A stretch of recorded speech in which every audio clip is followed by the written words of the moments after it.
Welcome. In front of me is a HUAWEI Nova 8i, and today I will show you how to hard reset the device through settings.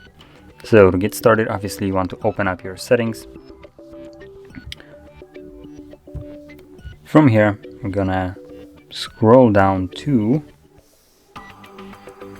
System and Update, then Reset Phone, and as you can see, it gives us a little pop-up right here letting us know what this will remove. So probably important things will be things like music, photos, and files, or well, user data basically.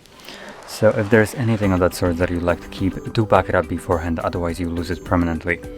Now, assuming you have already done this or you simply don't want to, then select Reset Phone.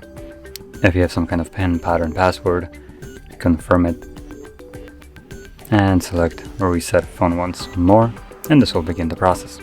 So this will probably take about 2 to maybe 5 minutes, and once it's finished we'll then be greeted with the Android setup screen. So I'll be back once that is visible.